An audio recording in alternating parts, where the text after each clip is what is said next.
Bradford. Hey, today I want to cover one of my favorite leadership and sales topics called developing an accountability mindset. And the reason why I want to cover this today is because when I'm doing a lot of work with my clients about getting the right fit and the right balance in how they actually hold their sales teams accountable, whether they're an executive leader or an immediate sales director or sales manager. Now, the reason why we have to get it the right fit and the right way is because if you go too far one way in holding a team accountable, you can damage the morale and the motivation.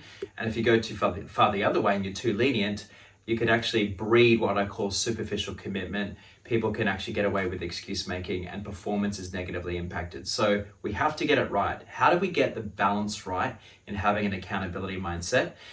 It's what I call the principle of being ruthlessly decent. Now let's unpack that. Ruthlessly is not about being a tyrant or micromanaging, but just not compromising as a leader, making sure you are willing to have a courageous conversation and call people out on their excuses. Being able to, sit people down and say, hey, you know what? The activity here hasn't really been committed to. You said you were going to do this. We need to have a courageous conversation because I'm here to support you, but I'm also here to make sure that I hold you properly accountable because I'm here to make sure you reach your potential. So being ruthless is all about being uncompromising. I think in this particular season right now, it's important for you as a leader to have the bravery to be uncompromising.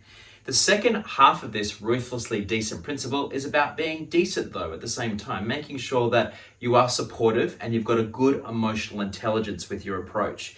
So a way to be emotionally intelligent is to know the difference between being sympathetic versus empathetic when you're actually calling someone out on their excuses. Sympathy means that yes, you validate something that they're saying or you understand, but then you go too far and you let them off the hook, you allow them to abdicate from their responsibility. Whereas empathy is a much more emotionally intelligent approach. Yes, you acknowledge maybe some of the difficulty that they've had, but you also make sure that they still take responsibility and commit to what they said they were going to do. I'll give you an example. Let's say if you really wanted a team member in this season to commit to prospecting, to generating new opportunities in the front end of their pipeline, but you noticed that they were kind of making excuses. And so rather than just saying, hey, look, let's say the excuse was, oh, look, I've just been really, really busy. It's been a tough week. I'm sorry I didn't get to it.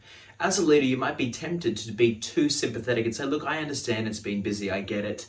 And you might be focusing too much on putting value on that person liking you or having a need for approval, where it should be more about respect. So yes, it's understanding, hey, you have had a busy week. I get that.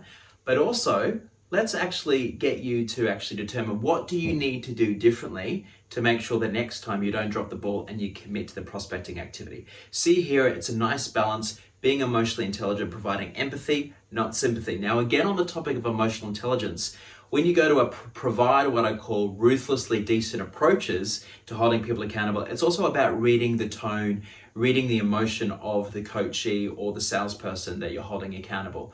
Because sometimes you know that you might have to have a little bit of a softer approach. You might have to sugarcoat it a little bit just to make it more palatable for that person so they don't get offended. But also, you might have on the other kind of side of the coin, you might have someone who, if you over sugarcoat it and you're not direct enough, they're actually going to lose respect for you. They just want you to call it as it is. So it's also about reading the person that you're holding accountable to adjust your approach as the leader to get the right balance. So I want to encourage you, really take a step back, evaluate where is my accountability mindset and my ability to effectively and consistently hold my people accountable right now, and maybe some tips today that I've shared that can help you to adjust your approach. Now, if this has helped or if you'd like any more information from our team at Switch On Your Sales, don't hesitate to reach out to us. Our website is switchonyoursales.com.au. You can check us out or book in a strategy session. Bye for now.